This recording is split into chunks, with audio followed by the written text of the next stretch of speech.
cause the funkin' was good. Funk you in the city, funk you up in the woods. Funkin' up the neighborhood. Funkin' up the neighborhood. I felt fool cause the funkin' was good. Funk you in the city, funk you up in the woods. Funkin' up the neighborhood. Funkin' up the neighborhood. I felt fool cause the funkin' was good. Funk you in the city, funk you up in the woods. Funkin' up the neighborhood. Funkin' up the neighborhood. I felt fool cause the funkin' was good. Funk you in the city, funk you up in the woods. Funkin' up the neighborhood.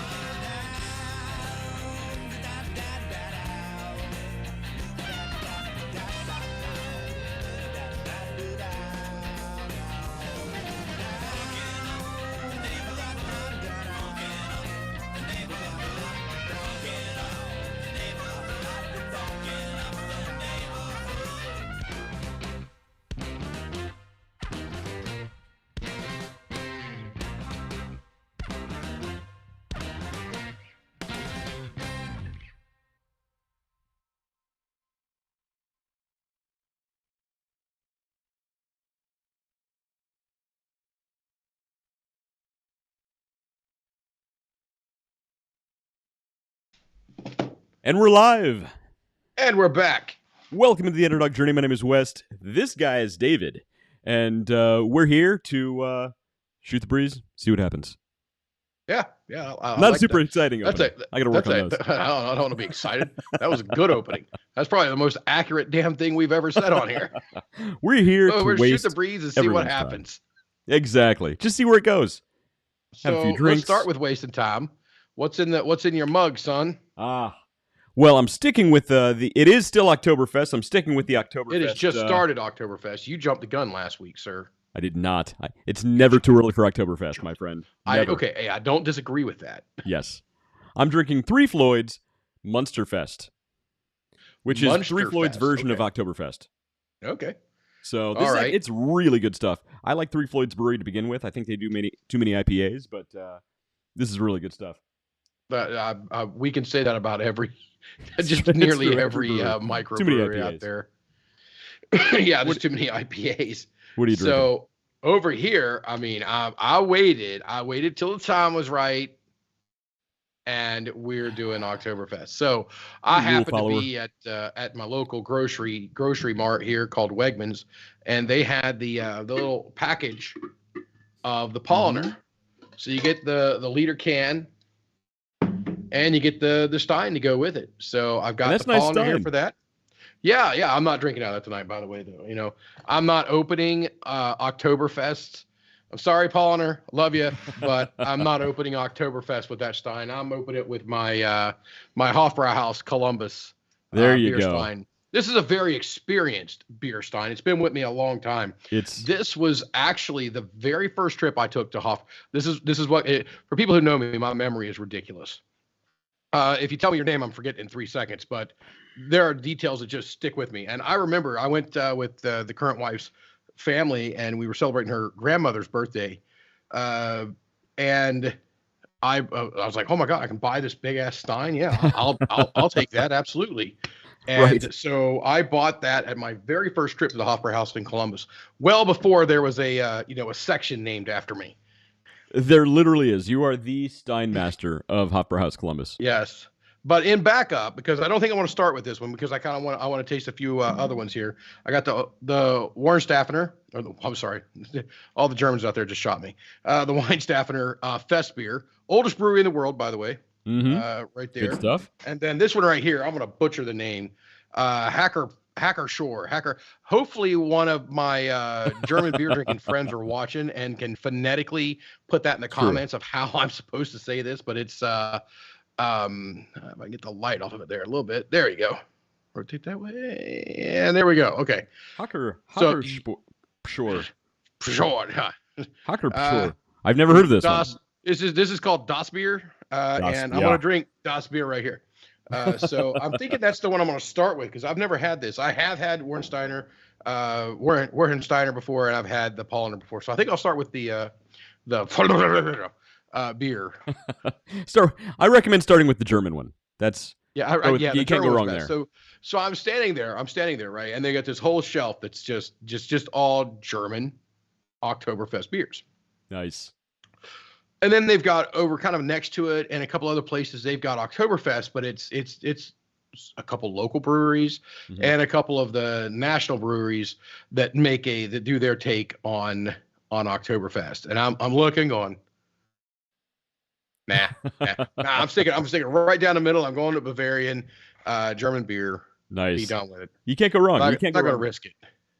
Yeah. Certain things are just too important. You got to have the top of the line name brand. It's important. It's true. When dealing with Oktoberfest, you need to go. You need to stay safe with that one. And you're actually coming into town next week for Oktoberfest Columbus. This Friday. This coming Friday. No, not this coming Friday. It's next Friday. This Friday. No, not this Friday. This Friday. I don't. This Friday. Well, we agreed on next Friday. Well, we can do that whenever we want. There won't be an Oktoberfest then. This Friday is Oktoberfest. Oh, okay then. Well, I guess it's this Friday. This Friday. Yes. But I'll be back in there too because your live studio audience who's not there tonight, and we wish him all the best. Hope he's watching. And you know what? I need to make sure we shared it out to him. I will specifically share it to him so to make sure. Yeah, you know what? Sometimes the live studio audience shows up, sometimes they don't. So he's got a bad case of hemorrhoids right now, so he is confined to his home for 5 to 7 days, and we'll see how the preparation H does for him. Feels good on the whole. I agree that preparation H does feel good on the whole. Preparation H is good. So. I actually found myself the other day. I'm laying in bed and I'm reading some. I don't remember what book I'm reading, but I'm in the middle of it, and something in there, a line in there, was straight up an Austin Powers line, and I'm sitting there going, man, I don't own the Austin Powers series yet, so I'm switching over to Voodoo, which is where I buy all my movies. Yeah, I'm like, all right, can I get all of them here? And it's like I want to rewatch all of them, all 3 of them. Oh, which man. It's time for us to get a new Austin Powers. I've heard rumors they're making a new one, so I don't know how true that is, but there are rumors they're making another Austin Powers. So the world needs it. Mike Myers, yes. I know you watch the show. The world needs another Austin Powers. Yes, yeah. Well, I mean, he's a huge fan. It's well, as you do. It's a good show, so I don't blame him. All right, so I have sent this over to your normal studio audience, and hopefully he does. Hopefully he has a light case of hemorrhoids and makes a speedy recovery, and he can go on to being a pain in the ass for somebody else. It's true, Matt. We always knew you were a pain in the ass. Now you know how it feels. Okay, so David, there's actually some important stuff to talk about today. Is there? There is. So apparently, there is a certain cigar company. Or cigar related company. Oh yes. That can use our attention. Yes. So you have it ready pulled up as I'm pouring my beer here? Exactly. I sure do.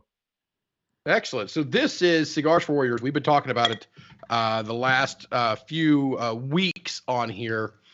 This group takes donations, monetary and cigar wise as well, and allows you to volunteer to do fundraisers and things of that nature. And what they do is they take either the money or the cigars, and they distribute them to our servicemen and women around the world. Mm-hmm. And I got the chance to talk with one of the guys who leads this yesterday. I don't know what his official title is, but he was going to be talking and pitching it to the board to make sure that everything's kosher and square for him to have a chance to come on here and to talk to us more about what they do. In the meantime, we are putting out an official call to let you know that we have our springtime fundraiser, which is for the Easter Seals of Central and Southern High. We do it with the Real Life Outdoors with Shannon Black. And that is kind of what we do in the spring. It seems to be that's how it worked out. Well, I'll be thinking that it's time for us to do one in the fall.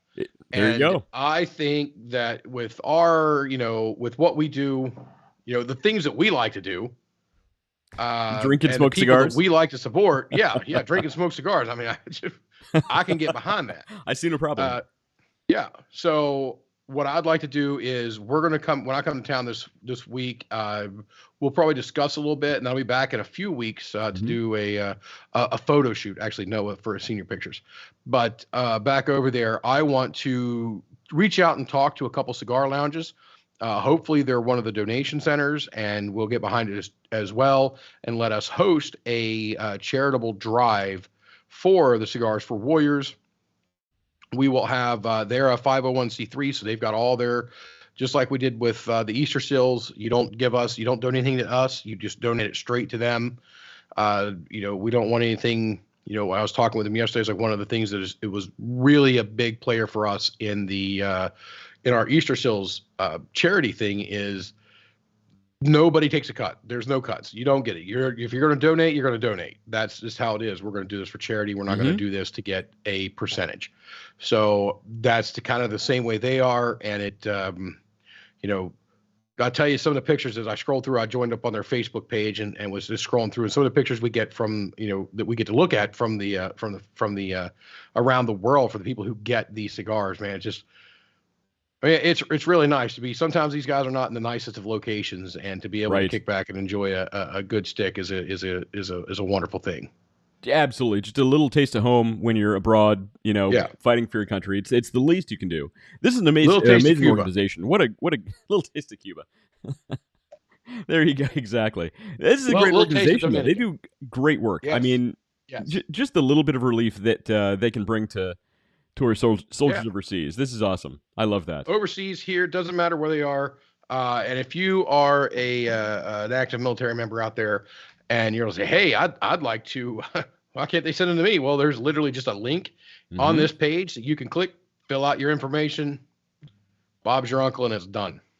Exactly. And if you don't have a Bob, a little bit more complicated than that, but that's all I know about. So even if you don't have an Uncle Bob, I mean, just honestly, go right there. Request cigars. Top of the banner page. What's that? Top of the banner there, the top banner, request cigars. Yep, there you go. Request cigars. Click that right there. Donate. There's events. You can find a shop near you. They have shops that donate all over the country. So if you find a donation location, honestly, just go into the shop, buy a couple cigars for yourself, buy a couple to donate, and that's how it works. So cigarsforwarriors.org. So as you know, my favorite cigar, my hands down favorite cigars. Now I'm gonna put them. I'm gonna go like top 3 here. I do like the Rocky Patel Connecticut wrap. I love the Monte Cristo White series. I have a trend here. Both of those are Connecticut wraps. They're very light smokes. But my hands down absolute favorite cigar is the Hiram and Solomon. The Hiram and Solomon, and they have multiple levels of them. But they have one called a Traveling Man, and that's hands down my favorite. Now, Hiram and Solomon, which is considered a boutique cigar shop or a boutique cigar manufacturer, or maker. Right. So small batch, wrapper, roller, whatever it is. Yeah, they're a microbrewer, and so they actually made a custom wrap cigar for Cigars for Heroes. Oh, did they? I didn't know that. And they are sending us Cigars for Heroes. Cigars for Warriors? 3 of Cigars for Warriors? Yeah, Cigars for Warriors is going to send us 3 of those cigars. One for me, one for you, and one for Matt Harmon. That's amazing. So I didn't know that. They're gonna send out the ones that Hiram and Solomon made for their group. They're going to send us 3 cigars. So after talking with them yesterday, so we will, when we get a chance, hopefully we'll all get together and we'll have a chance to enjoy those cigars. But I think I'm going to save it until we have that event. And then I will smoke that cigar at that event, because that would be really cool to do. So hopefully we'll reach out to the VA in the area and get their involvement, bring them in. I know there's a cigar lounge right around the corner from you, and right around the corner from that cigar lounge is actually a recruitment. That's true. Recruitment office for the military there too. So we'll get them involved. Bring in anybody and everybody we can. We'll get some tents if we have to. Whatever we got to do, we'll get it set up. We're gonna have a heck of a good time. Yeah, let's make something happen. Let's reach out to Hiram and Solomon, see if get them involved too, since they made. Yeah, absolutely. I'm getting the name. I've got the name of the owner. I've got his contact information. It's supposed to be on the way, and I will reach out to him. First of all, I want to thank him for making the cigars for the Cigars for Warriors, and from there, thank him also for making my favorite cigar. That's incredible. That's great news. That's awesome. So it's a lot of stuff. And we have no timeline on it yet, but I would like to get it done. I would like to get it in this year. Mm-hmm. We're not going to you can't host things like that on a Saturday if we catch a bye week or something like that. Those guys who don't know, Columbus, Ohio does revolve around the Ohio State Buckeyes. So yeah, we don't want to go tangle with that. So if we could do a suburban tailgate type party and do it, we could probably mix the two together. I think you know what I think saying it's a pretty good idea. We can make something happen. Absolutely. So that's that. I mean, so let's flash back to the screen. Let's flash back to them just one more time, because any chance we get to show these people off, man, absolutely. I can't imagine how it would feel being a serviceman or woman around the world, and just hey guys, coming in from a tour or a scout, and you get these cigars and everything. I know we got our buddy Tank Kevin. He could probably, because he did serve over in Iraq, and he could probably tell us what it would mean, and he'll definitely be part of our event as well, because I mean he him, he'll be on board with this. Oh yeah, this is incredible. I can't wait for this. I'm really, really excited. I had no idea you were planning this, actually, so this is awesome. Well, it's me. It's kind of all right, it starts here, and it's in this, hey, shake hands, kiss babies phase, and then boom, next thing you know, it's a thing, and it happens. You know all about kissing hands and shaking babies, so that's... Kissing hands and shaking babies. There you go. That's what makes me a good salesman. That's cool, though. That's awesome. So cigarsforwarriors.org. Cigarsforwarriors.org. Check it out. Honestly, great organization. But how's that beer? How's this beer treating you? It's pretty good. Nice. It is pretty good. Nice. It's a good malt, good rich flavor. So unknown user on Facebook says real life outdoors rules, and well, it's a good thing, because unknown user, they're not actually very good at fishing. So it's good that they're good at something. So I was explaining our fishing tournament to this guy, and I was like, this guy Shannon, man, he keeps thinking he won, but he didn't smoke a single cigar. Exactly. Not one. No. Not one. Not one drink of bourbon. Not one cigar. I mean, he wasn't even in the territory of winning. Yeah, that's a clear loss. How the frig how do you win a fishing tournament without smoking a single cigar? I don't know. Or a single beer to be seen anywhere. Single beer, not a bourbon, nothing. Yep. So Matt Harmon says he can't join the couch. He has the vid. Yeah. Well, so, Matt, you weren't on here earlier. I was told you have hemorrhoids. Yes, I did announce to the world, because I didn't want to give away, what your actual illness was. So I just told everybody you had hemorrhoids. Were you worried about Matt Harmon being ostracized from society? But we did. Well, we can't say certain things here. We get deprioritized. We did wish him a speedy recovery in a short bout with said hemorrhoids. So Matt, look, like we said, we knew you were a pain in the ass, so now you know how it feels. Hemorrhoids the enjoy. 19. You got to throw that comment up there. That's hemorrhoids perfect. The 19. There you go. Good going, Matt. Cheers to you, Matt, for a quick and speedy recovery and a light battle with them angry 19 roids. Wait, that just sounds so wrong. Yeah. All right, we're moving on. Yeah, let's move on. It's getting weird in here already. It's still the beginning of the show. Anyway, so Matt, I'm glad you're watching, because one of the topics last week was how AI is making photographers irrelevant. You can have an AI generate a model, a completely unique model for you in a completely unique photographic situation with perfect lighting, perfect everything, and you can adjust it any way that you want. You can do the same with any kinds of artwork, right? So you can have AI generate your artwork for you, and it's actually really good stuff. And Matt, you're gonna hate this, but I got to show you. He's over in the comments going, no. No, I saw this. He's giving it the Luke Skywalker. Well, Matt, he says IT is not art. I think he means it's not art, but they both work in this case. We got to show you this. That actually is a great way to say that. It's not art. IT's not art. Right. Like it still works in both ways. It works. It does. Check this out. This is an article from Vice. An AI-generated artwork won first place at the State Fair Fine Arts Competition. And artists are pissed. And artists are pissed. Exactly. And check this artwork. It's actually really cool art. Like, look at this. It is really cool art. But I am an old fuddle dud, a traditionalist, and I apply the same logic I apply to music to art. That's great. You can have, and I've been looking at a lot of AI generated art, and it'll say, there's one, I don't know if you're able to Google it up here, but AI generated Last Man on Earth. And you want me to Google pictures, this? Yeah, some of the pictures, well, I mean, Firefox it, I guess. You hacker, you. And so I'm looking at some of these pictures. They're really cool looking pictures, but I'm with Matt on this one. I wouldn't call it this necessarily art. Yeah, some of the stuff they got there is insane. That's just AI generated what the Last Man on Earth would be.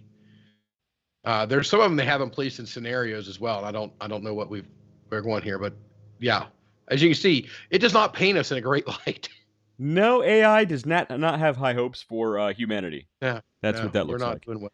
But that's the artwork. Look at the artwork. But this one, yeah, I mean, don't get me wrong. I like really good stuff. It's a really great picture. So really great picture. For those I'm not who going to don't call know, it art. I definitely wouldn't vote for it to win against a 5-year-old with some macaroni even. But here's the thing. Look, if it's in the digital competition arena, okay? Oh, so okay, all right. The category was digital. So I mean, it doesn't get much more digital. Okay, so yeah, all right. So now we're painting it into the box. Okay, and we're painting it into the box, and it's into digital. It's a digital category. And digital, as far as most people were concerned, it probably means generated in Photoshop. They probably made it in Photoshop. Yeah. And realistically, if you showed this to somebody and said, "Yeah, I made this in Photoshop," they'd be like, "That's amazing Photoshop work." You didn't have to tell them AI made it. Yeah. Because look, but it technically counts. Here's the thing. So for those who don't know, AI generated artwork is basically an AI that you enter a few keywords into, a few key phrases into, and it will generate a specific, unique piece of artwork based on those keywords, those key phrases. And that's pretty. I like the bold print we have going across the middle of our screen there. What do you see? It's pretty effing crappy. Oh. Yeah, so obviously people are pretty mad about this. But yes. And here's the funny thing. So the artist says that the guy who entered the keywords says that he's been working on these for a while. So clearly he's been working on different phrases and different things, different methods of phraseology, you might say, that he could that he entered to have it generate this precise piece of artwork. And he said he's going to release that soon. But AI I won't give him great credit. I won't give him great credit for art, but I'll give him a hell of a good credit for coding. But it's not even coding. Like, he could have entered a specific. Oh wait, no, he's entering this in somebody else's generator. He did not write the AI. Oh, he didn't write the code for it. Oh, no, never mind. He didn't write the AI. So great. I mean, good job, dude. Your AOL keyword search is done well. Exactly. He's really good at Googling. Yeah. So there are people out there that don't know what an AOL keyword is. Yeah. Well, I need to go lay down. Well, look. So one of the commenters here on Twitter said, "We're watching the death of artistry unfold right before our eyes. If creative jobs aren't safe for machines, then even high-skilled jobs are in danger of becoming obsolete." And I don't think they're totally wrong. Has he never watched Star Trek? Look, I don't think they're totally wrong. Look, I mentioned this last week.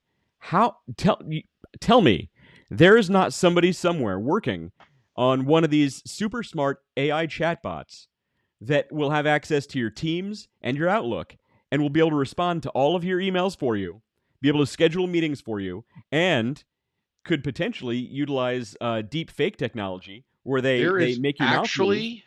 But listen, to make your mouth move, and it can speak for you on live team chats. Tell me somebody's not working on that right now. You'll never have to go to work again. But here's the funny thing. Think about this. If somebody invented this thing and you employed it and didn't tell your boss, think how many other people in your company will do the same thing, and it'll just be chatbots talking to chatbots all day long. That's the future. That's the future of humanity. So prepare yourselves, people. So there was, and I can't. I'm sorry, I don't have the keywords that I need for it. But there was a story I read year ago, maybe a year and a half ago, that there was a CEO or somebody had a virtual AI assistant. Mm-hmm. And that assistant, basically sampled all of his replies and could mimic his writing style. Yeah. Knew what he was going to accept, what he wasn't going to, knew what he was going to move at the last minute. Right. So weeded out like 90% of his workload. Easily. I believe where the stuff that he actually had to reply to himself, he had to. The AI handled all the rest of it, and then he handled the minor parts of it, or the major parts of it. Right. And if the AI just gives you cliff notes at the end of the day. Yeah. This is what you did today. And if we're doing that to another computer, again, like I said, have you never watched Star Trek? Look, Commander Data got a lot of work done. That's all I got to say. I just watched First Contact. I just watched First Contact the other day. That was a good one. Look, yeah, we can do a whole show about Star Trek. We could do several shows about Star Classic Trek, not the new stuff. Might lose our viewership, but yes. Yeah, but I think at this point everybody knows we're pretty nerdy. Come on, if they don't know by now, it's their own fault. I don't blame anybody but them. Okay, so we got quite a bit of chatter going on over here between Shannon and Matt. So we have a couple of guys in the comments here going back and forth. By the way, Shannon, as soon as I get access to the AI artwork generator, I will totally have them generate you in a boat. That's it. Yeah, Shannon's looking to get a boat, and I think that's a good move for him. I think that'd be a great investment for him on his channel too. It's not at this point. I'm just letting you know you could depreciate that over time. But first, you need to make sure you have yourself set up as under an LLC. And we need to talk about this because we need to figure out, because you're getting to a point now where you might actually want to add some protection to yourself, Shannon, and fall under an LLC and get the stuff out of your personal name. So we can talk about that. This is true. Plus, Shannon, look, this is very important. If you get a boat, it'll give you one more place not to catch fish. Hey, Shannon, I know you're watching right now, but I know you were out fishing today. How'd you do? I mean, it's not like you can just jump on and tell me. So we'll follow up in the they're delayed over here on their comments. So, but yeah, I know he was out fishing today. I'd like to hear how he did.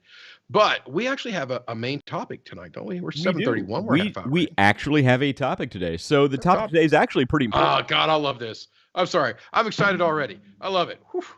This is good because we've talked about this a lot to one degree or another, and there's only one thing about this entire story that I absolutely hate. Oh, and now can you guess what it is? The people that you guys are going to watch here, okay, and the people who did what they did, they got their money back. They were refunded their money. Oh, see, I see what you're saying. I see disagree wildly with that. So we do have a video coming up that's actually pretty entertaining. But first, it is. It's gold. I have to ask the question: what's the difference between a premium product and a value product? In the end, can I give my hint? Go ahead, give my hint. Perception. Well, look, in the end, in a lot of cases, they're both going to have almost identical results in the jobs that they're meant to do.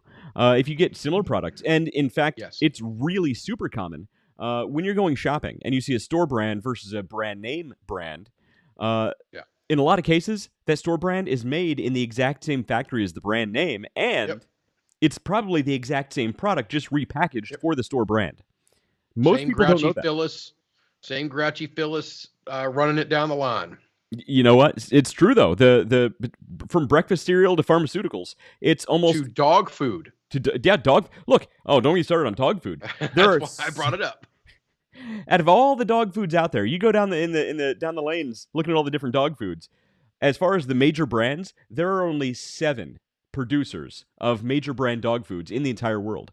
They just repackage them into all these different packaging, and they have different branding behind all the different companies who buy these up from these 7 manufacturers. It's insane. We should do a whole show just on that.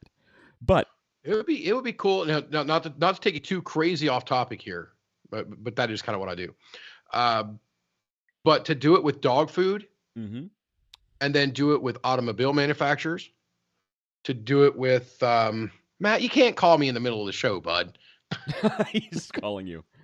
You could text me. Okay, I'll allow text, but you can't call me. This is not a call. You're this literally is not a call-in watching show. the show. This is not a call-in show. You're on the air with Dr. Fraser Crane. No, but with like automobiles, dog food, food product itself, just actual General Foods, not General Mills, because that's a food company. That's actually, I think there might be a General Foods as well. And a couple other things, how you can find out that there's not a lot of diversity. Once you get on a I'm going to use the word macro. I'm one of the people that doesn't believe that microeconomics doesn't exist. So therefore, all economics is macro. But on a macro level, when you get up there, there's not a lot of diversity in brands. Do you know who owns Lamborghini? Right. Yeah. Do you know? I don't know. Why would I know? It's Volkswagen. Ah, there you go. Do you know who invented? Do you know who invented Volkswagen? A Beetle. The Nazis. Paul McCarthy. Paul McCarthy. Paul McCartney. McCarthy. McCarthy one was of the Beatles. Yeah, Paul McCartney. That's what I said. Invented Volkswagen? No, he was a Beetle. Volkswagen Beetle. All right, moving on. But yes, it's just basically back to the topic that we're talking about is how it can literally be the same exact vehicle. Okay, or vehicle. I'm going to go down there because I'm thinking vehicles. There's a Toyota, blah blah blah blah. Don't even have a clue what it is, and the Subaru BRZ. Mm-hmm. Subaru BRZ, hard to get, higher price. Everything about it looks cool. It's awesome. Well, the Toyota, exact same vehicle, probably about $10,000 to $15,000 less. You can pick them up almost anywhere. Where you're going to have on a wait list for the BRZ. Well, I mean, I don't know if they make the BRZ anymore, but they were the same exact vehicle. They went down the same line. The only thing that happened different was they put a different badge on the car. And that's it. So you go down and you go through the dog food aisle and you see this dog food and that dog food. You see 50 different types of dog food. Well, there's only 7 manufacturers worldwide, right? Not just at your local Walmarts, but worldwide that made that product. Now there are the boutiques out there. Yes. Right. So why do people continue to buy the more expensive, better brand name versus the store brands or versus the lesser known brand names? Because they perceive. But it's, I'm gonna roll this right in here for you. I'm gonna package it nice for you because we've talked to you about the demographic and the geographic. This falls almost solely under your psychographic. The psychographic. That's a big one, right? Which is my favorite one to get into. Absolutely. Why people buy. And that's just it. That's why you're a great salesman, David. Exactly. So they buy the more expensive, better brand. I hate to use air quotes, but I have to this time. Better brand because they perceive more value as in that premium product. There's literally something in marketing and branding and sales called perceived value. And the perceived value goes along with that name and that brand. And it's something that companies spend billions of dollars building up, that perceived value. Absolutely.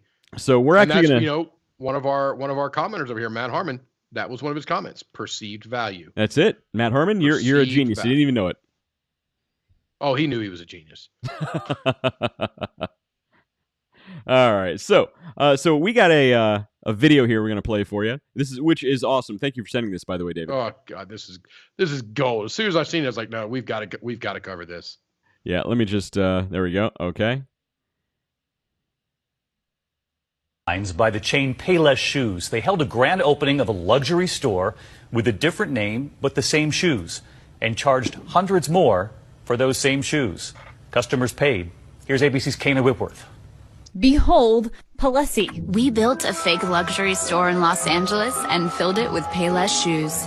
The guests at our grand opening party had no idea. Guests invited to check out what looked like a luxury shoe shop. They're elegant, sophisticated. I just think it's so classy. And I could tell it was made with high quality material. A $35 shoe going for $645. an 1,800% markup. Store owners sat on their heels as fashion influencers emptied their wallets. I would pay $400, $500. Yeah, people are going to be like, where'd you get those? Those are amazing. Then they're let in on the prank. These are actually from Payless. Hopefully, there's a public list. You've got to be kidding. The Liddy's face. Shut up. Are you serious? Experiment making headlines by the chain Payless. All right, that's hilarious. I love it. I really hope that the list of fashion influencers is published because their credibility absolutely tanked. Right. How many people do you think, after they were told that those shoes were from Payless, refused to go on camera again? Oh, well, I'm guessing the ones that we've seen are the only people that agreed. Yeah, guaranteed. They left immediately. They were like, "I'm out of here." Yeah, I'm out. I'm done. And Crap, you're right. I gotta start a business podcast now. And you're right, though. They should not have refunded those people's money. That was the part that got me. Because this is one of the videos of it. But I went through the whole story and read all into this thing, and they said, well, the people were refunded their money, and I was, up to that point, I was under the impression that these people got soaked, and I was loving it, absolutely loving it. That should have been a learning experience. Yes, you don't learn sometimes unless there's a little ouch to it, and don't get me wrong, I think these people felt the ouch even without the money. Oh, they did.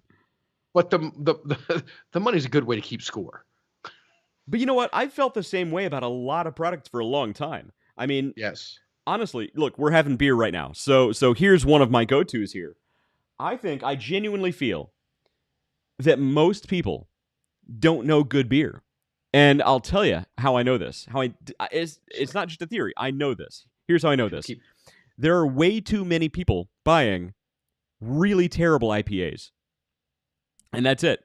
Most people don't know good beer, so they want to sound cool. They want to feel cool. So they're like, oh, I'll have the IPA, please. I'll have a pint of I Spanked Your Mom Last Night, which is going to be an IPA. That's already the name of an IPA, and that's what happens. They give these IPAs ridiculous names, which I don't always hate the ridiculous names, but I mean, don't get me wrong, they're hilarious. Some of them are hilarious, but you read them and you're like, right. I know that's an IPA, but I don't want a beer. I don't want to taste it. I don't want it. I would like to shake the hand of the person who came up with the name. Right, but here's another thing. They get so creative. So here's another thing that not a lot of people realize is big brands do this all the time. Budweiser is actually one of the biggest purchasers of craft breweries in the world. What they do is they go around and they'll buy craft breweries and they'll shut them down and they will repackage their own beers with these craft breweries logos and labels on them. They do this all the time. And here's the thing. I'd love to have some reading on that. Yeah, if you took a Budweiser and put it in the bottle of some no-name craft brewer, right? And you charge 3 times the price, I guarantee you, it would win awards, people would love it, and it would sell like gangbusters. Because most people, I went there. I said gangbusters. I'm an old man. And because most people don't know good beer. And the same thing goes for, whiskey. Look, if you took a really crappy, terrible whiskey and you put it in a Blanton's bottle, most people probably won't know the difference.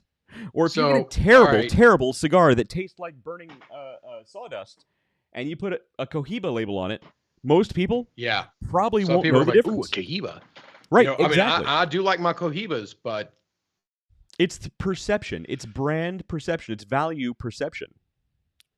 Yeah. Perceived value, rather. So there is a guy named Greg.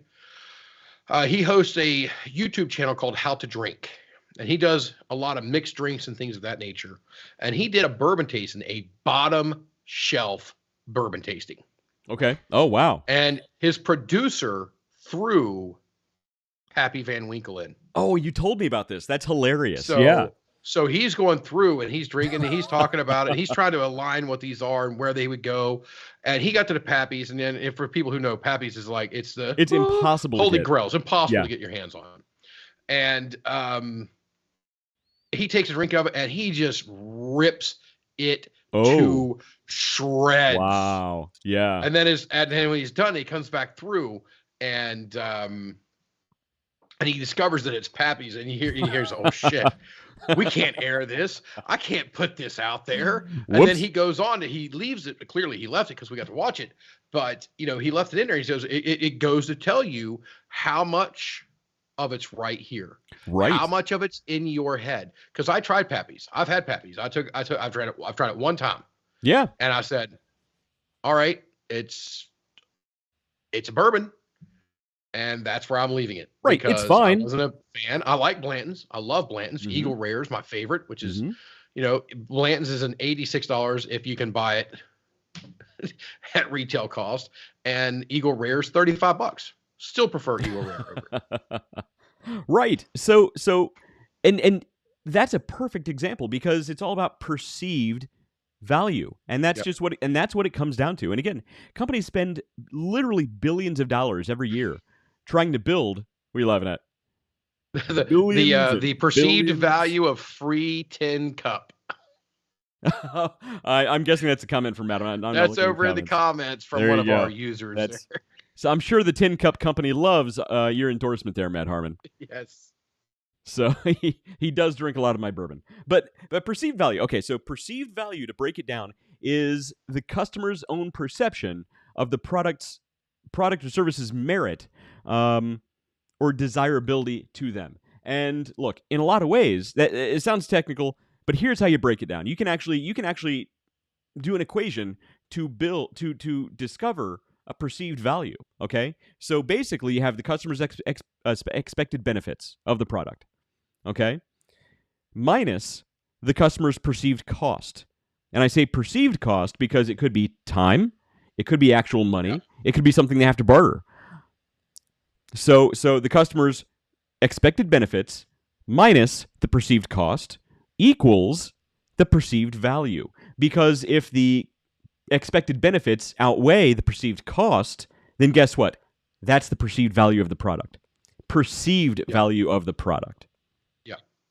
So I know that you hang with me quite a bit. Mm-hmm. You know, I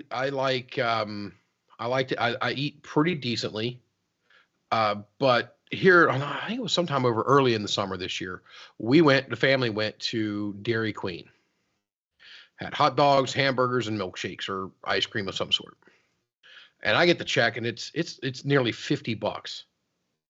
And I'm about hitting the floor. Like, are you kidding me? This is insane. Mm-hmm. Why does it cost so much? But I'm also the guy that'll go drop $150 on a steak or $250 on a steak. Right. And be like, all right, yeah, that was a pretty good deal. And sometimes it's worth it, sometimes it's not. Yeah, it's, you know, sometimes it comes down to environment. I was in a place in Rochester. What week is this? This is Wednesday. Okay, it was last week. So last week I ran over to Rochester, and I was only over there for one night, thankfully. I had a project to take a look. Anyway, but so I'm over there doing my stuff in Rochester, and I go to one of their, what they consider one of the top end steakhouses over there. And I got through all of their 65-day dry aged, blah, blah, blah, blah, blah, whatever. And I ate it. I'm like, okay. So there's another place over there called Delmonico's. They're kind of, you know, middle of the range Italian steakhouse. Okay. And when I go back, I'm going back to Delmonico's. Really? Better steaks? Yeah. Better. The steaks just off the charts. The service was always phenomenal. Don't be wrong. The service wasn't bad the service wasn't bad where I went, but they kind of stuck me over in this corner. They didn't know who I was. I mean, it was just, this is a big brouhaha. No, the kind of the seat that they put me in, kind of made me feel like I was almost alone in the restaurant. There's other people elsewhere, but they stuck me in this little corner. And then, you know, it was, oh crap. The waiter's like, oh shit, the guy's sitting over there. And had to keep coming by. So yeah, I so in my head, the whole thing, all of this stuff wrapped in, and I pay the bill, which wasn't, it's $150, $160 or something like that. And I get up and I leave. I'm like, man, you know, as I'm waiting on my Uber outside going, no, I'm good. I've been here. This is the one that everybody told me I had to try. Right. I'm back to, my next trip in, I'm going back to Delmonico's. I'm glad you mentioned service though, because that is actually on the list as far as ways to increase your It's almost like you read the agenda. It's actually on the list of items that you can employ to increase your perceived value. Yep. So that's definitely on there. But you're totally right. So, and I'm also glad you mentioned food because, look, almost everything that we do on a continual basis, one of those two, is because of psychological. I think triggers. both of them are correct. There, see, it's. I know my phraseology. It's because of psychological triggers, and thanks for that. And I've always said this, and it's totally true. The best meal that you will ever have in your life is the one that you have in good company, and it's totally true. When you're in a bad mood, you can have the best meal in the world. It's going to taste like shit, crap, terrible stuff. But you can have, midnight Taco Bell with your best friend, and if you can find an open Taco Bell, if you can actually find a Taco Bell that's open, and it's the best meal you've ever had. Stay in line long enough. Right, exactly. We have actually switched Ubers in a Taco Bell. In the Taco Bell drive-thru. In the drive-thru because the one Uber driver didn't want to wait. Oh, but it's totally true. But it's totally true. Those are good times. So right now, and to your point, I got a buddy. You know Chuck Hoffner, right? You know Chuck. Mm-hmm. All right. So I can text Chuck right now. I can say, dude, that's all I got to send to him. And he will reply back to me. No questions asked. That steak. Because there was a time I made the steak. Now, hands down, I've eaten a lot of places and a lot of steaks in a lot of places. And I made a steak. I got the steak from the Anderson store, which is right around the corner from it used to be right around the corner from where you live. And took it home. Have no idea. It was ribeyes. Don't know what I did. Mm-hmm. We ate those with a fork, no knife. We literally ate them with a fork. Mm-hmm. They were just perfect. Just everything about that steak was perfect. It will be forever seared in our minds. So every so often, I literally just text him. In fact, I want to do it while you get on to your next topic. I'm going to text him. I'm going to say, dude, and he's going to come back. He's like, that steak, bro. But and you're totally right. So part of what makes that meal so good is the experience, the psychological triggers that tell you the perceived value of that meal is so much more than it was probably literally worth, right? Had you been in terrible company, that steak might have tasted like crap. But the great company, the great experience, the fun of cooking the steak, the customer service that goes, when you're dealing with your business and stuff. So when you can build all of that back up, that's perceived value. If you could bottle that experience and sell that to a customer, you'd be a rich man. Perceived value. Psychological triggers, right? See where we're going with this? So there are actually a few ways that you can actually build this perceived value with your own customers. And some of these are things that we've talked about in the past, and some of them are kind of brand new, but they're all 100% true. So the very first thing is price.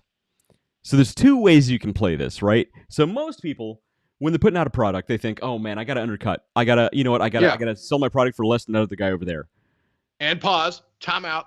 You know where I'm going with this. Just showed you a video to tell you not to frickin' do that. Right. Exactly. A race to the bottom. In a race to the bottom, everyone loses. That's it. And that's it. So and that's the misperception when it comes to price. There it was. I want to try not to show his phone number on there. There you go. There it was. It says, dude, that steak though. That's awesome. Hey, tell Chuck to come out with us sometime, man. I haven't seen him in a long time. Yeah, I'll text him, let him know I'm coming in Friday. I'll text him and let him know I'm coming in on Friday, and we'll see if he can hang. So yeah. So with price though, that's the number one mistake that people make. Don't go for the lesser price. Don't try and undercut your competition because guess what? They're not your competition. You are. Ooh, that's deep right there. Yes. That's a T-shirt if ever I saw one. That is really good. We should write that down. We should write that. How much have we drank? Is this considered a snopsity? I don't think so. I don't think we're quite there yet. We're not there yet. I don't think we're at snopsity level. It is Oktoberfest, but we're not there yet. All right, no. So what I want to write this down. I want to make sure we get this. So we'll talk more afterwards, but I'm bringing something back here to Central Ohio I live in Central New York, back from Central Ohio to Central New York, this weekend. Okay. And it will make our shirts embroidered. We'll do actually embroidering of shirts and stuff. So that's awesome.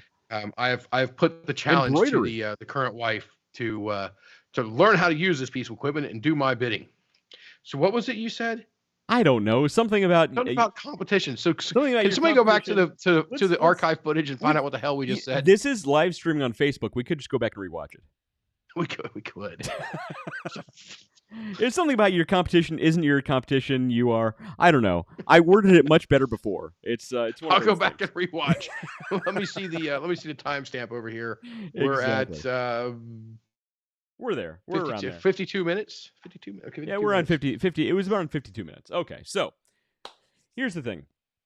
Okay. With pricing, you can go two ways. You can go premium pricing, or you can go value pricing, and they both work, but you have to use them correctly. Okay. When dealing with value pricing, you can't just value price to undercut your competition, because again, a race to the bottom. Everybody loses, okay? Yep. That's a terrible way to do it. And some companies do this while also accentuating their brand, okay? Right. And they do this in ways that they spend more money on brand and they spend more money on premium products, but at the same time, they undercut the competition in some ways. However, they make up for it on margin to make those sales. It's very difficult to do, and very few companies can do this successfully. And when you're dealing with this, typically you're dealing with much, much bigger companies that you will never be able to compete with. Here are some prime examples. Trader Joe's. So Trader Joe's actually sells its own brand name product to keep the price low. Yes, it does. Again, though, but wait, a lot of those premium products that are the Trader Joe's value, brand products are made. They're a German company, I believe. Trader Joe's and Aldi. That's what I was saying. That's what I was leading into is that they are a German-owned company, and they are with Aldi as well. Mm-hmm, mm-hmm. So yeah, Trader Joe's, Aldi's. I forget the name of the company who owns both of them, but I'll Google it. There you go. But they do that really well, and they have a lot of money to prove that they can do that very well. However, like I was saying, a lot of their Trader Joe's brand products are literally the exact same as the brand name products. That comes back to perceived value versus actual value. People who shop at Trader Joe's, they know this sort of thing, and they know the perceived that the Trader Joe brand is almost identical to the brand name brand stuff, which adds to the perceived value that combined with the lower prices of being a Trader Joe brand. Guess what? That's how they build perceived value and still have value price at the same time. Another one, Costco. They do the exact same thing. But here's the problem. If you, watching and listening right now, if I think I can compete with Costco, I'm out of my mind. If you think that, you're out of your mind. Don't try and undercut your competition because you're trying to do a Costco strategy. It's never going to work for you. Yeah. It's just not. I mean, you could actually go after Costco. You can go after Sam's Club or BJ's Wholesale Club. You can go after them. Something like that. You have to grow into that. You are going to have to take them. You're not going to grow. You're not going to take them on price. No, you're not. The same way you can't take Amazon on price or Walmart on price. You're not going for that. The way to beat. If I were to go, let's say if I were to win some outrageous amount of lottery, I actually might open a department store and do it the right way and show people exactly how to do this. Have it staffed to the tens, not even the nines, to the tens. To the tens. To the 11s. Customer service. So to the 11s either, and then tear off the knob. That used to be a football thing. I used to tell the kids, we're going to turn you to 11 and we're going to tear off the knob and then go. Anyway, but if you bring that level of customer service, I will fall for a little bit of marketing here. I like Duluth Trading Company. They have great commercials. They do have good commercials, but I don't buy their stuff because they're commercials. I buy their stuff because it holds up. Mm-hmm. It holds up for a long time. It doesn't have outrageous branding on it, which I absolutely disdain. Which is great. Also, you're right. Yeah. Even today, I was like, you know what? I just want a black T-shirt today. Mm-hmm. I don't want anything on it. You usually have a Corvette or something, something going on my T-shirts, and even with work, I got our branding there. I'm like, gee, Christmas, I want something blank today. So with Duluth, it's pretty well hidden, and I love their quality. I love everything about their stores. So I'm willing to pay more for it. Mm-hmm. I will absolutely. So, but if I were to walk into it and go over in an area to be able to buy a new suit or get fitted for a new tuxedo or something along those lines, and then Jeeves comes out and hands me a glass of Eagle Rare on the rock, and I pay twice as much for that tuxedo. Yeah, you're right. You're right. I'm going to do it. I absolutely am going to do it. But if I never have to step foot in a Walmart again, to me, that's worth it. You're right. So the experience of buying the suit combined with not shopping in this other place that you actually dislike all add into the perceived value. But I'm glad you mentioned Duluth because they have a great, a abnormally good product. Like they have a great product. So they do. So if anybody out there ever think about that, if you're rough on clothes, Duluth. So we could actually do a whole separate show on that because what you're talking about now, you're not just talking about perceived value. You're talking about actual value combined with perceived value. Again, picture a Venn diagram. I love Venn diagrams. Man, I wish I had a whiteboard back here.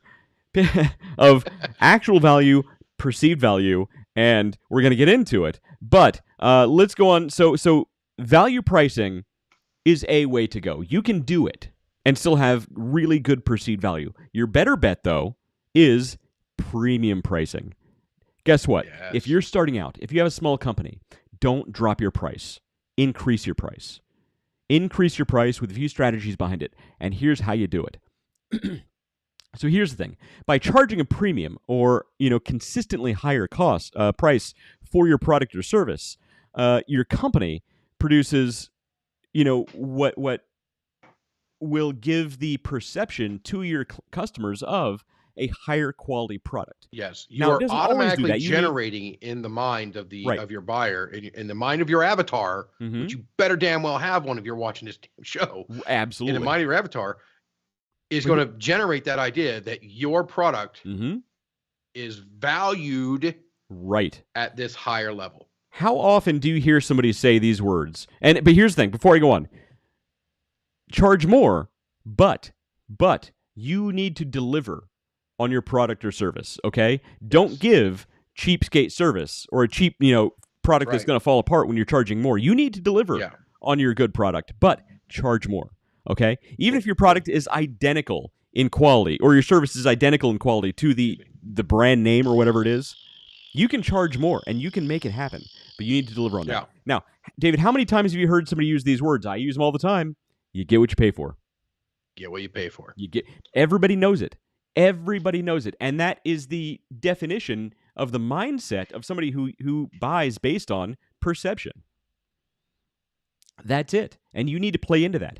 So I have something else in my notes here, but I'm not going to follow this. I actually have a story from Robert Cialdini. So Robert Cialdini is an amazing, amazing marketer. He's actually a psychologist, okay? So he lectures to marketers and salespeople. And he wrote a book called... He's a psychologist. I'm pretty sure he's a psychologist. Influence, the psychology of persuasion. Right. So it's what I'm saying. He's a psychologist. So he wrote Influence, and it talks about how to persuade people to buy. It teaches you how to sell based on convincing somebody that you have the better product or service. And he has a story in his book, in Influence, and it's all about a lady who had a roadside shop. And we've talked about this. We have, and she sold all kinds of tchotchkes and whatnot. And one of her series of products was some turquoise. It was she was in New Mexico or something. Some turquoise jewelry with some silver elements. And she couldn't sell these things to save her life. She put them in the bargain bin and couldn't get rid of them. Nobody's buying this junk. So she actually did a research and she looked into the best way to sell these products. And she's like, look, worst thing is I make these changes, nobody buys the stuff, nothing changed, right? So what she found was that she should try to mark up the price.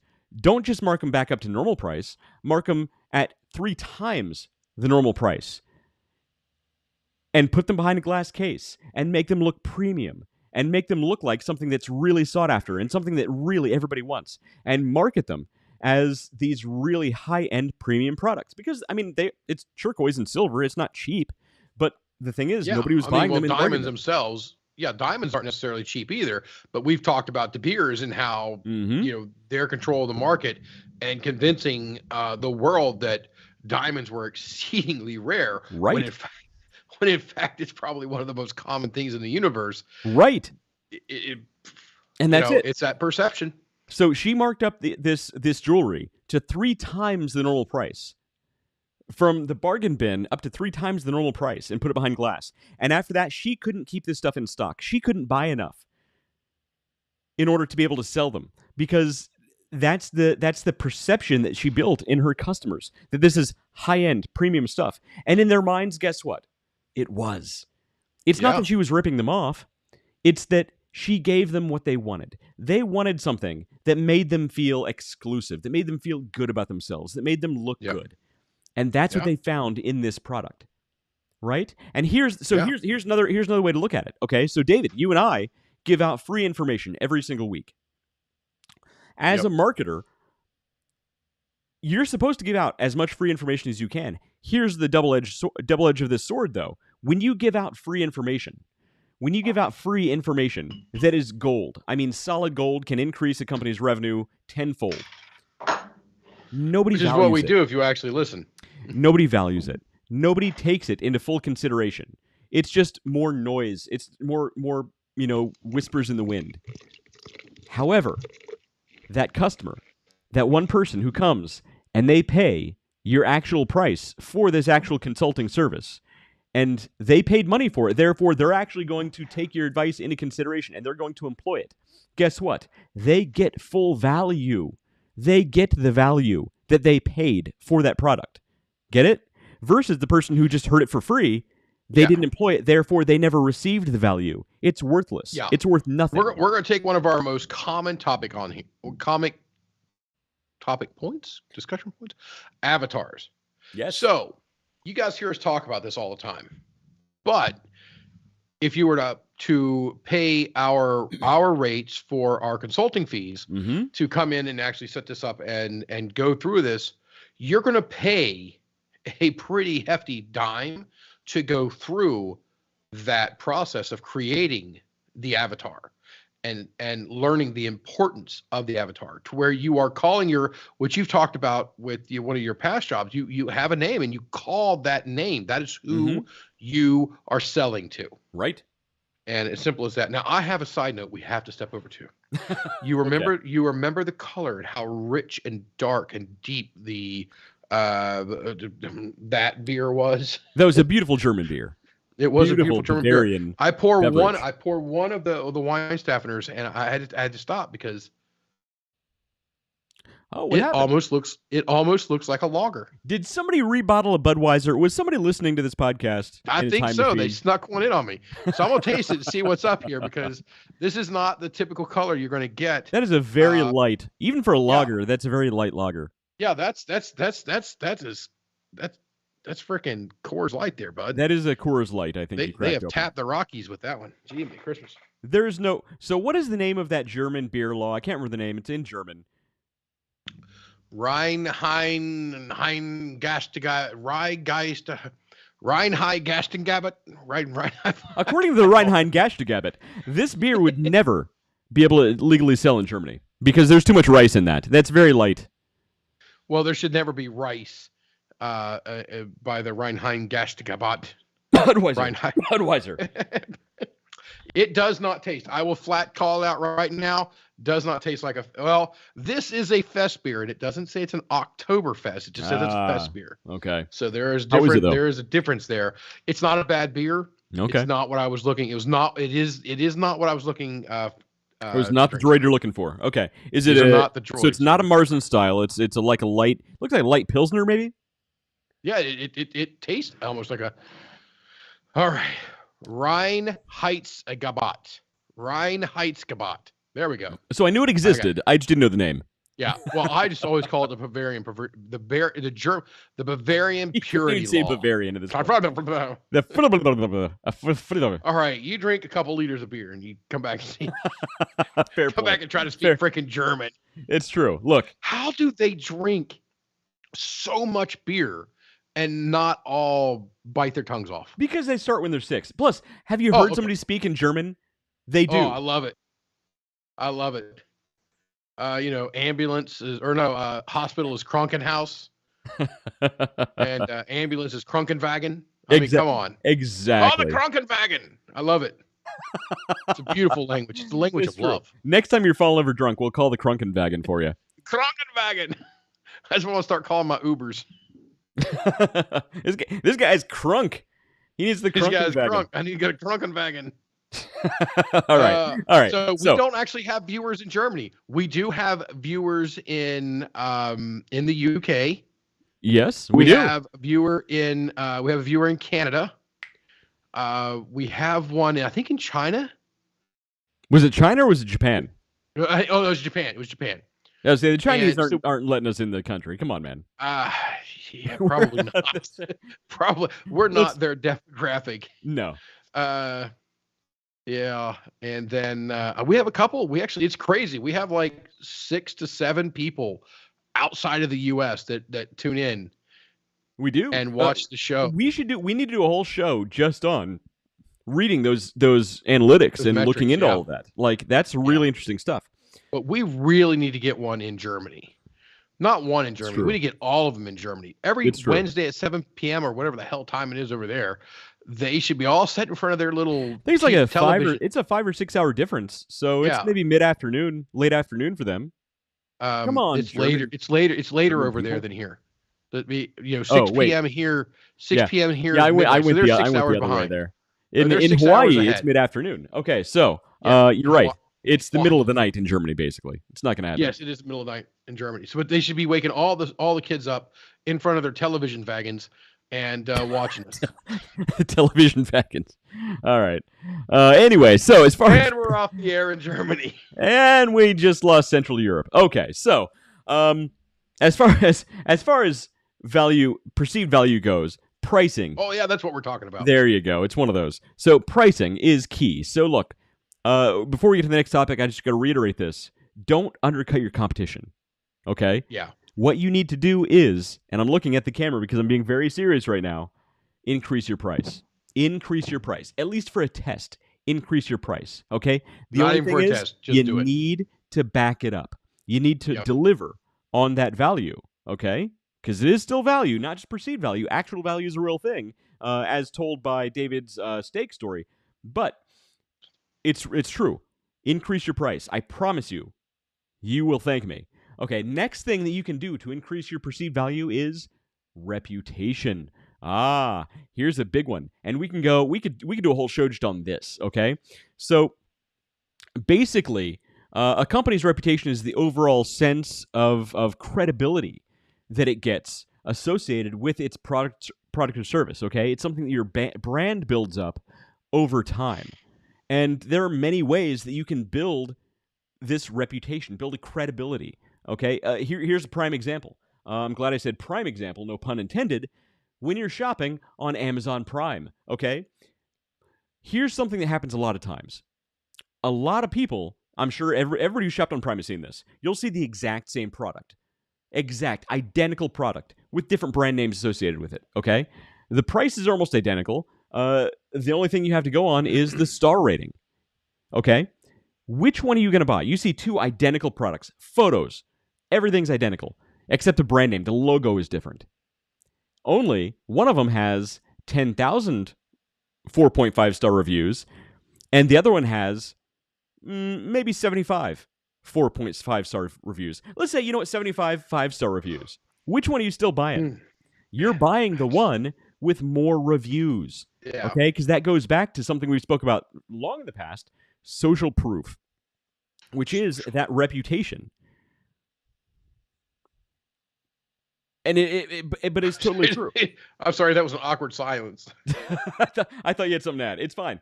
But so that goes to that reputation. It takes time to build a good reputation. But here's the thing you need to remember about reputation is, if you don't deliver on your product or service, you can tank a reputation with one bad customer. That's it. Yeah, very quickly. So we talked about this. Actually, this is an amazing example.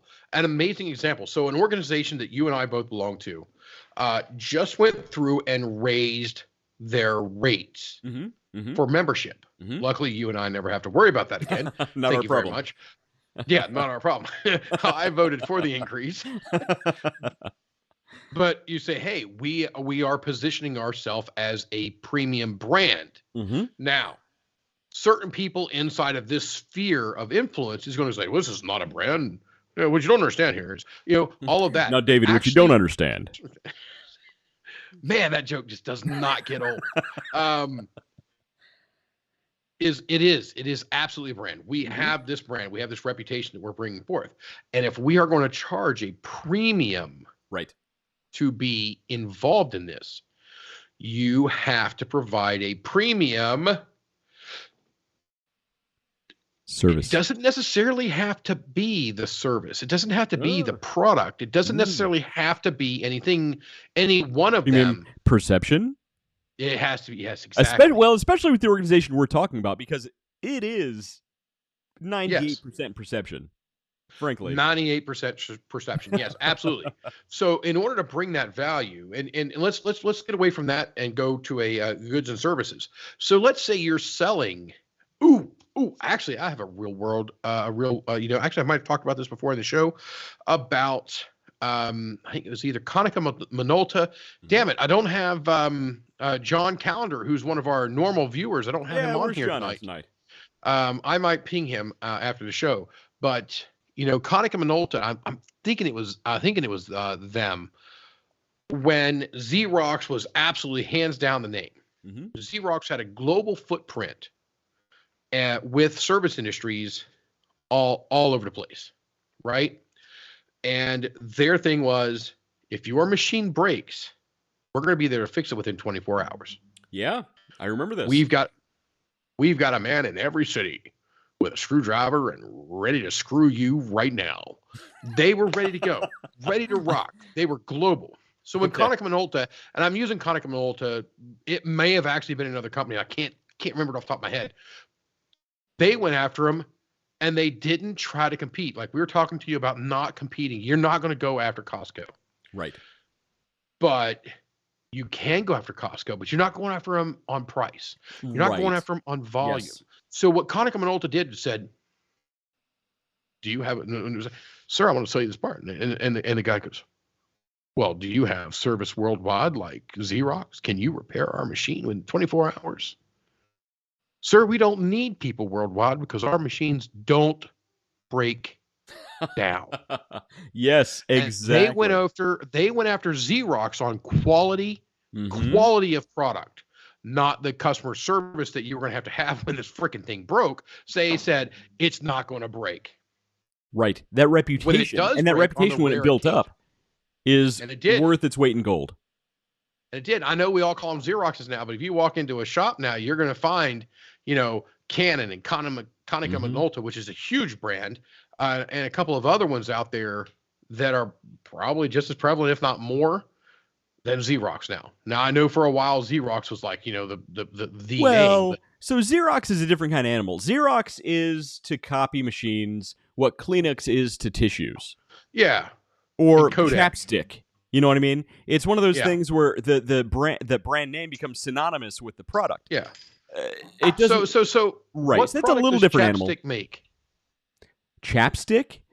Yeah, what product does Chapstick make? They make. I don't know who owns Chapstick. Probably no. They make a thing they put on your mouth. What's it called? A lip balm. Lip balm. Okay, well, I was wondering because I would call it Chapstick. Exactly. Or Band-Aid. So they've done a good job. It's the same, right? Yeah, or Band-Aid. Yes. Which is amazing branding, and we should do a whole show just on branding. Yeah. What the hell product does Band-Aid make? Well, they make Band-Aids. Well, what is that product called? What's a Band-Aid? All right. It's Band-Aid on a bullet wound. That's great, but what the hell is that thing called? It's a Band-Aid. Dude, they probably have it locked down. We do a whole show just on brands who became synonymous with their product. Yeah. Duct tape. Vesda. Duct tape. Yeah. Yeah, duct tape. Duct tape. Band-Aids. Kool-Aid. Cool Whip. I say Cool Whip. Cool Whip. Yeah, that's actually a good one. But so as far as building that reputation, That's key. And there are here a few ways you can actually build that reputation. So one way is you can actually partner with existing trusted brands. And David, you and I have talked about this as far as collaboration. Collaborations. Exactly. Collaborate. And listen, what you do is you find a there you go. That's a good pour right there. You find an existing brand, or you find somebody online who fits into your company's, who fits into your product's niche, right? And you collaborate. You say, hey, let's work together. Let's do a video together. Let's do a post together. Let's put an ad out together. Because what that does is it benefits them because they can overlap with your customers. It benefits you because you can overlap with their customers who hopefully it's a much bigger base than what you currently have. And together, you can grow and you can develop things. And look, this is one of the reasons why we talk to other creators, other people who are doing things, building products, building companies, because we like to collaborate. We like to not only help them grow, we like to help them help build their audience. And hopefully we can build our audience in association with them. Collaboration is key. And when you have a good collaboration with a good company, that builds your reputation. That's why I reach out to Elon Musk, is because he would like to tap into our viewership and expand upon his subscribers. It's true. Elon, not a lot of people know this young chap out of South Africa named Elon Musk. He's doing some things in technology. He's a pretty interesting guy, but he wouldn't be nearly what he is without us. He regularly thanks the Underdog Journey. We almost he wears our pen on his lapel. It's great. We almost changed our name last year to the Underdog Journey, but we didn't quite go there. For those of you who don't know to be honest, that was actually funny. That's good stuff right there. That's pure comedy, is what that is. That is pure comedy. So yeah, we talk about it, and we work with people that because we've partnered with the Real Life Outdoors of Shannon Black. It doesn't necessarily have a direct connection in the business world, but when we brought him on originally, it was just after he monetized, and there were some things going within that business. So we're not necessarily concerned on how many fish he doesn't catch. We focus more on the business behind him not catching fish. Exactly. That was good. And we deal with Bentley's Pet Supplies. Big Bentley's Pet Supply company. Yeah, Bentley's Pet Supplies. And the thing about them that I'm really interested in right now is the spinoff for his tobacco. He has a new product that's launching right now. Yeah, Smoke Destroyer, which we haven't tested yet. We need to buy a couple of those. Yes. And we got to get it. We out at a local cigar shop. Yeah, I want to do it in this room right here. We talk about cigar shop. I want to smoke in here and see if my wife catches me the next day. She will.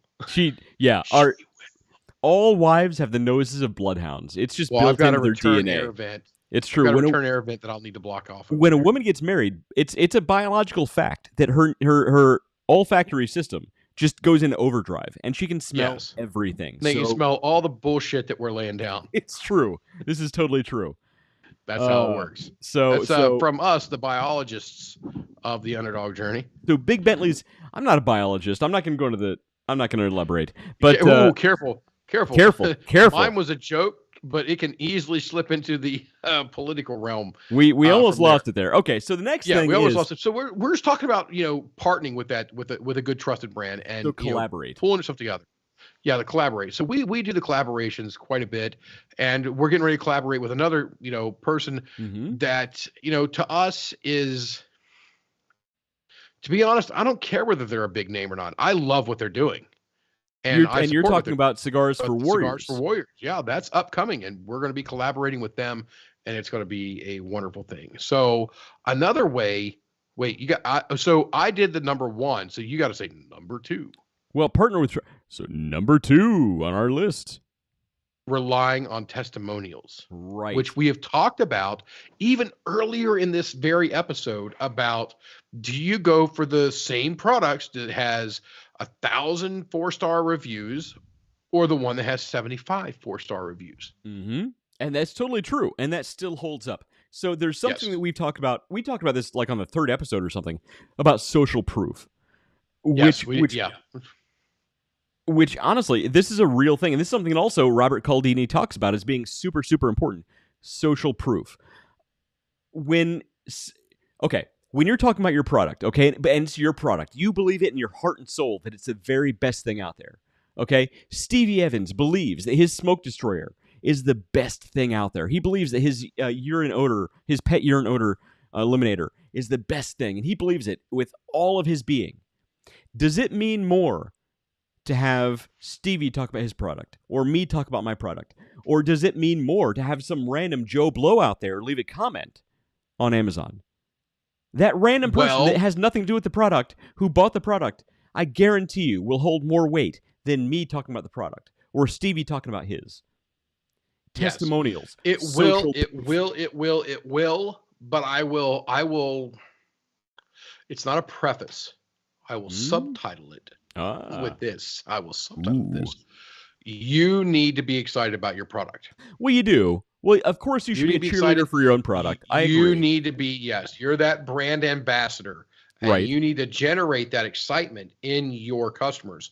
And by generating that excitement in your customers, they are going to leave that social proof that you desperately want and right. need. And that's part of it too. When you so you as your product, we'll call it your product ambassador, as your own product's cheerleader, you need to enable your customers to be able to leave those testimonials, which is that social proof that other customers are looking for. Okay, so when you go out and you sell a product and somebody says, "Hey, thanks, man," you go and you shake their hand and you say, "Oh man, I'm so happy. What do you think about this? Do you like it? Hey, let's go have coffee. I mean, let's be best friends, whatever." You enable that person. Okay, the more excited you are about your product. I'm picturing West in the Cable Man 2. But David, as a salesperson, Absolutely. As when you are the cheerleader for your own product, you're enabling your current customers to leave testimonials so that other potential customers come in and they see that social proof, and they then make that choice to purchase your product or service. So you're right, David. It does all start with you, but you need to engage with your customers. That third party, and that's kind of, from a business standpoint, that's how I look at it. That third party testimonial, that third party representation for you is going to do far better than anything you could ever do. Right. And including, that's it. And just for all of you tennis shoes manufacturers out there, that also includes paid celebrity endorsements as well. Oh, absolutely. And that's why so many companies use things like user-generated content. Yes. So when you as a random customer post on Facebook or Instagram or Twitter a photo of you wearing your new product or whatever, talking about your service you got from XYZ company, in a lot of cases, those companies will use that content. Since socially posted, they don't necessarily have to ask your permission, but they do. Exactly. But they will link back to your review. They'll a lot of times link back to your photos and say, "Hey, look, this person loves this. Hey, you'll like this too." You need to remember that for your product or service. I'm going to go. Proof is gold. I'm going to go miles past that. All right. Because me, I'm the guy who thinks, when everybody else is thinking 5 steps ahead, and they're like, "Oh man, we're 5 steps ahead of the competition," and you got this one guy in the corner who's like, "I'm 10 steps ahead." Ooh, David's in 12D chess over here. Steps. Okay, I'm a guy that's 1,000 steps past this. So here you go. Right. Challenge your base to create your commercial. Yeah, you're right, and some companies do that. Some companies do this. Some companies will actually we'll find examples of this. I don't have any off the top of my head. Yeah. Have actually had real competitions where they say, "Hey, post a picture of your product, and you'll be featured on our next commercial." Or, "Hey, create a new ad for us, and we'll feature you on XYZ or give you so much product." This is a real thing that companies spend tons of money on. And back to your shoe commercial example, social proof is worth so much more than some big celebrity. Paid endorsement. Every time, which is great for people watching this show or listening. You don't need to pay for celebrities. You don't need to pay for influencers. Guess what? All you need to do is get that social proof, and you can build as much as you want. Yeah, you need to provide that good quality customer service and a appropriate product. Right. So the last example, and I would focus far more on the customer service than I would the product. And that's it, right? So the last one. So that actually brings us to our last one, which is make customer service a priority. And I added this last because it's genuinely one of the most popular, one of the most important things. Yeah, customer service. People don't remember, and because here's the thing, and it's shitty, but it's human nature. Okay, most people don't remember mediocre service. When you go to when you go to get a product or a service, or you go to a store, or you go to a drive-through, for Pete's sake, you don't remember the mediocre service. You don't remember the fine service. It's okay. You don't remember. However, you do remember the exceptionally good service, and you especially remember the terrible service. Remember the last time you were in a drive-through? I promise you, the last time you were in a drive-through was probably one of the most excruciating experiences of your life, because customer service is dead. And here's the thing. Here's the kicker, okay? Especially in today's world that we live in, customer service is dead for the most part. It's dead and buried and rotting in the ground. But that one rare experience where you get great customer service, you're going to remember it, because it's so rare and it's so precious now because it doesn't exist. When you provide good customer service, not just good, great customer service, and you treat the customer with respect, and you remember their name, and you remember their needs and their desires and what they want, and how your product can fulfill those needs and desires, okay? Regardless of what it is, they're going to remember that. And they're not just going to remember it for the next time they need that product or service. They're going to tell their friends, and they're going to recommend you. That's what you need to remember.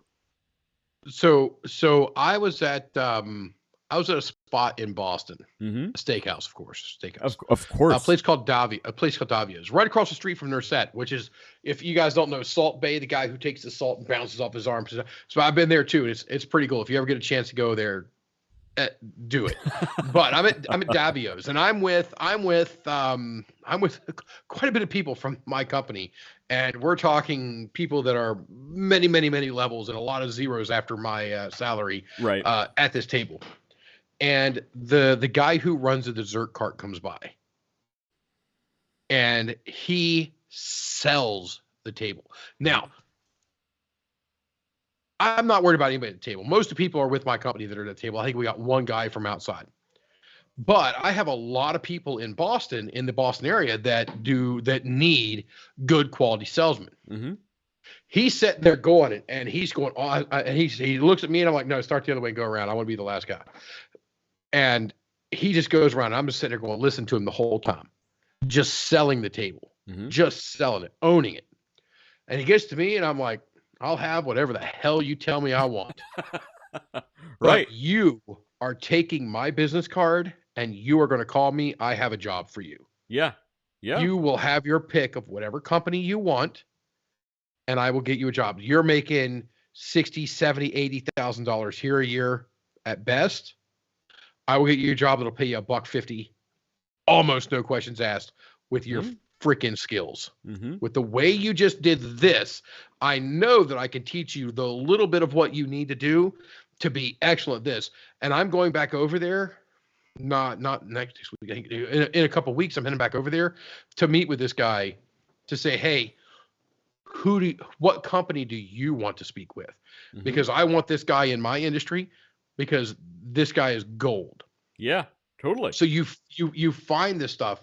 So because this company is this restaurant called Davio's Northern Italian Steakhouse in Boston, also another place, if you ever get a chance to go, that place is phenomenal. Go there. And if you go there before I poach this guy out of there, definitely have the dessert cart guy come by, because dessert cart guy. Good. Yeah. Lights out. Just lights out salesmanship in every aspect. Just enough, not too much, but in every aspect. The guy is the salesman that all of us want to have in our stable. He's the guy we want to send and go, I need to close this down. I need to close this. I'm tired of messing with it. Go handle this.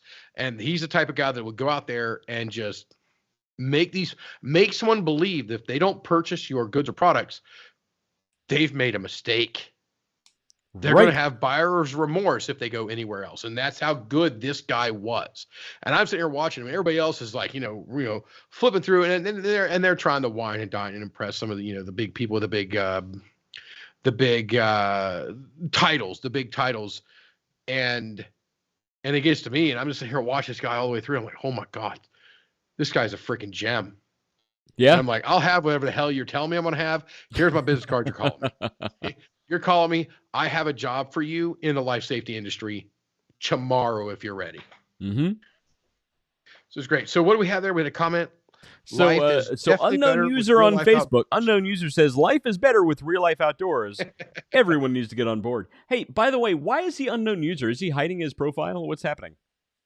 That's interesting. I have a Dynata research fund column right now. No, thank you very much. Oh, hey. Oh, my Lord. Why are you all up so late? A little late today. You guys, why are you up past your bedtime? Yeah. Why are you up past your bedtime? You guys are up quite a bit past your bedtime. You're up an hour past your bedtime. What? Minutes. Yeah. Yeah. We did. You little minx. Yeah, you're up an hour past your bedtime. You guys tell your mom you need to go to bed. So Lachlan, how's school going? Good. Good. What are you learning? What's your favorite subjects? What do you mean? What do you like to learn the most? What's your favorite thing to learn about? I don't really like. What's your favorite thing at school? At school? Yeah. That happens. Yeah. What's your favorite thing at school? Anything. Recess. And my favorite is recess. Your favorite's recess. Also too. Recess. See, mine was lunch, but then again, I'm fat. So. Oh, no. These kids never eat anything. Did you guys eat all your dinner? I ate 100 fries. 100 fries? That's a lot of fries. 100 fries? Yeah. So today was the first day for school up here in New York. So my kids went to school for the first time today. So today was Noah's summer vacation. Yeah, this was the end of summer vacation was yesterday. First day of school was today. What is wrong with you people in New York? You lunatics. They I mean, do you want a list or do you want an alphabetical? I mean, there are some things that we struggle with here in New York. I will give them that. But so today was Noah's last first day of school. He's a senior this year. He'll be graduating. So that's a big deal. The hashtag current wife will probably cry 3 or 4 more times today just because of that fact. Yeah. Oh, man. Where's he looking at college? Is he planning on college? He wants to do... It's not for everybody. Sports management and marketing. Ooh, that's cool. Yeah, let's talk to him about that. Yeah. We do a whole show on that. Yeah. Be really cool. So let's get the kids back over. Because I want to ask them the same. Oh, they left. Okay. Good night. Wait, it's all right, Dave. They want to talk to you. That's fine. They were bored. No worries. They were bored. Fine. It's not for everybody. It's not for everybody. David, I agree. You're an acquired taste, David. You haven't hit the under. You haven't hit the under 8 crowd yet. I'm huge with the under 8 crowd. What are you talking about? Mainly because I'm fat and I'm huge to everybody, but that's the point. No, so you were talking about college being not needed for everybody. You know what? Let's go back to our topic. Let's finish it up. Well, that was it. And that was it. Well, no, it's not. No, it's not. We could talk all night. We could talk all night about all of this stuff. Honestly. Well, really, I wanted to focus on the customer service part of it right now, because the amount of times that we have talked about things, a mediocre product with excellent customer service is an excellent product. Mm-hmm. You're right. A great product with great and excellent customer service is a great product. Mm-hmm. A great product with, and I'm going to use the French term here, shitty customer service is a shitty product. You're totally right, and that's it. That's it. It takes a lifetime to build a good reputation. It takes one bad experience to kill a reputation. And that's a logger. That is the logger. All right. I don't know what happened, but out of Weinstafferner's brewery, somehow in their fest beer, I got a lager. They rebottled Budweiser. It's what it is. It's what you're drinking the German king of beers, the Führer of beers. Can I say that? Am I allowed to say that? No, you can't. Oh my God. All right. This is Cambridge Analytica all over again. Don't say that. Don't say it. David, don't say it. Oh, it's good stuff. So, thank God it's the end of the show. Went through it. Yeah, we went through it. We definitely got to the end of the show, which is nice. I will give you this. West did an amazingly accurate and concise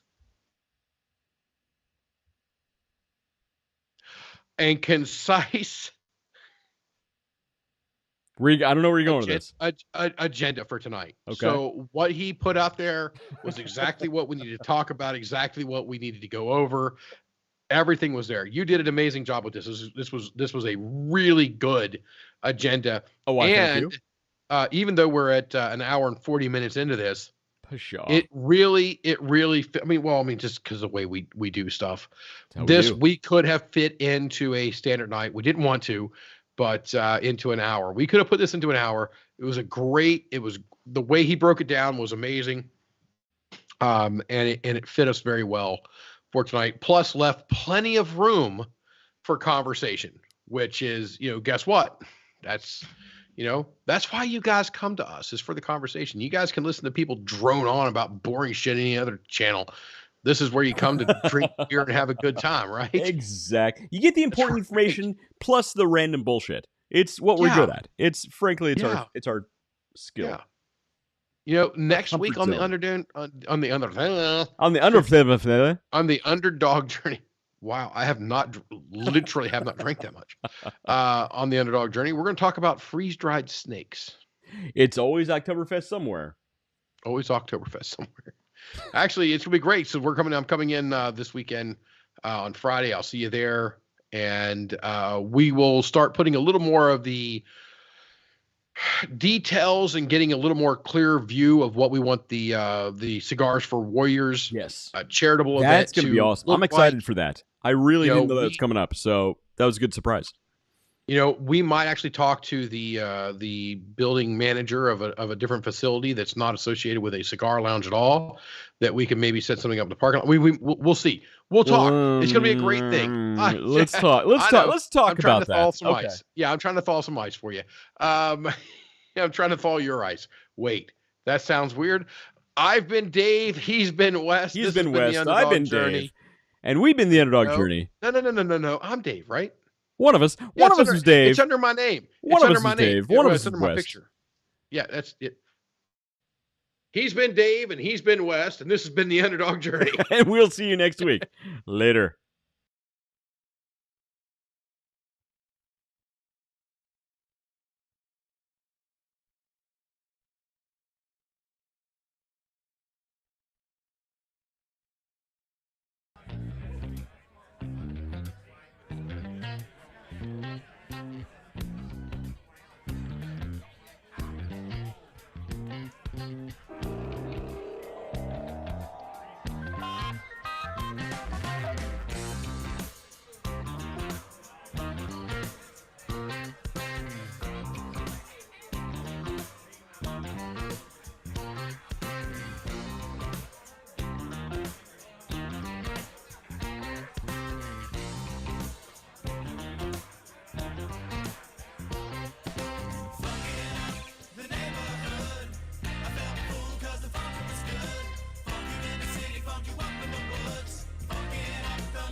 was good. Funk you in the city, funk you up in the woods. Funkin' up the neighborhood. Funkin' up the neighborhood. I felt fool cause the funkin' was good. Funk you in the city, funk you up in the woods. Funkin' up the neighborhood.